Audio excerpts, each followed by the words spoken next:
থাকবেন, কোনোভাবে প্রিয় হাঁটুর ছাড়া দর্শক, আজকে গরুর বাজারে চলে কোরবানির আসলাম গরু প্রতিযোগিতায় দেখতে। বের হতে না আর পারেন। ঈদের কুরবানির গরু কিন্তু বাজারে চলে আসছে যথেষ্ট পরিমাণ। আঙ্কেল, আপনি কোথা থেকে আসছেন গরু নিয়ে? পাবনা তাইগুলা। পাবনা থেকে আসছেন। পাবনা থেকে। কত কয়টা গরু নিয়ে আসছেন আপনি? গরু আনছি মোট 16টা। 16টা। মোট 16টা। কয়জন? 3 জন মিলে। এটা কি আপনাদের নিজস্ব পালিত গরু না নিজস্ব আপনারা পালা গরু। না কিনে নিয়ে আসছেন? না, পালা গরু। পালা গরু। পালা গরু। এটা কি জাতের? দেশি জাত এ না? সবারই দেশাল শাহিয়াল। সব তাতে শাহিয়াল। কিরকম দামে বিক্রি করার আশা করতেছেন যে বছর? দামের তো বাড়ান, দাম এবছর বেশি, তাতে গরুর দাম হচ্ছে না। দাম অনেক কম হচ্ছে। এখনো কোনো দামাদামি দামাদারি হচ্ছে না। যে দাম করছে এখনো ক্রেতা তাতে আসে নাই? কিতা আসে নাই। যে দাম বলতেছে মানে খালি কচিলে চলে যাচ্ছে। মানে আরো এখনো মনটা নষ্ট এদের হয়ে আরো যাচ্ছে। কয়েকদিন বাকি আছে, তার বাকি জন্য আছে, প্রথম। হ্যাঁ। আর ঢাকাতে তো সবাই দেখা যায় ঈদের একদিন বা দুদিন আগে কেনাকাটা করে বেশি। করে। কিন্তু এখনো ওই আশায় আছি যে রবিবারে ছুটি হবে, এই আশায় পরেই আছি। হুম। আসছি আজ 3 দিন চলে ক্রেতা এবং যাচ্ছে। বিক্রেতা ভাইদের কোনো উদ্দেশ্যে লোকজন বলছি, নাই। 3 দিন যাবত আসছেন। 3 আপনারা দিন যাবত আসছি। কোরবানির প্রতি ক্রয় এই বিক্রয় হওয়ার অবস্থা পর এখন আছে। যাই হোক, একটা গরুর ওজন হাসিল 8 করে মণ ফিরে 9 মণ যাবেন। দাম করছে এলিগে 150।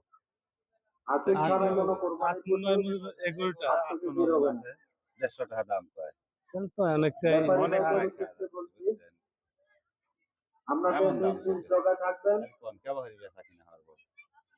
আপনাদের না, জগার জীবনে মধ্যে একটা গরু যদি অপরিচিত যথেষ্ট কোনো পরিমাণ আপনার লোকজনকে ন্যায্য দাম না পান তাহলে তো বিক্রি করা প্রবেশ যায় না। করতে কারণ দিবেন না। খাদ্যর কাউকে প্রচুর সন্দেহ দাম। মনে হলে হ্যাঁ, এখন গরুর না, খাদ্য খাবার যে খাবার খরচটা একটা গরুর কর্তৃপক্ষকে প্রতি, অবহিত ওই করবেন। খরচটা তো আপনার করতে হবে। একটা বা- খরচের পরে যদি আপনার কিছু টাকা যদি প্রফিট না হয়, না হাটের হয় ভিতরে তাহলে তো আর গরু বাঁচতে পাইলে পারবে। গরু পালার কোনো মতন ধরনের ব্যবস্থা বাইক নাই বাজার। প্রবেশ করা যাবে না। যে বাজারের অবস্থা, গরু পালার মতন ব্যবস্থা নাই।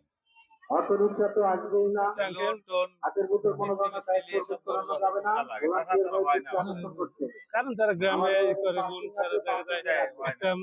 ফ্যামিলি যদি আপনার 4-5টা বা 6টা গরু পালতে যায় তাহলে তো ওটা অনেক টাকা তার লাগে। এরকম টাকা থাকে না যে সে গরুর প্রতি ইনভেস্ট করবে, করবে। কিন্তু লোন করেই ইনভেস্ট করা করে লাগে। পালিত বা পালন করতে হয়। করতে হয়। কিন্তু এই অবস্থার পর আছি।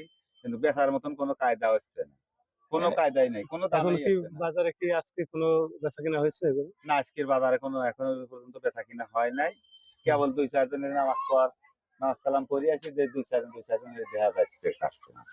ঠিক আছে আঙ্কেল, ধন্যবাদ আচ্ছা, আপনাকে। আসসালাম। প্রিয় দর্শক, আজকে গরুর বাজারে এখনো পর্যন্ত কোনো গরু বিক্রি হয়নি। আর মাত্র গরুর বাজার 2 দিন যাবত বাজারে অনেকটাই গরু উঠে গিয়েছে। আশা করি 2-1 দিনের মধ্যেই গরু বেচা কিনা শুরু হয়ে যাবে। আপনারা চলে আসবেন মিরপুর 12 ইস্টার্ন হাউজিং এ। ইস্টার্ন হাউজিং পল্লবীর 2য় পর্ব, এটা আপনার ক্যান্টনমেন্টের পাশে। আপনারা চলে আসেন, এই বাজারে অনেক গরু রয়েছে, বড় দেশি দেশি দেশি গরুর উন্নত মানের অনেক রকমের গরু রয়েছে বাজারে। আপনারা চলে আসেন।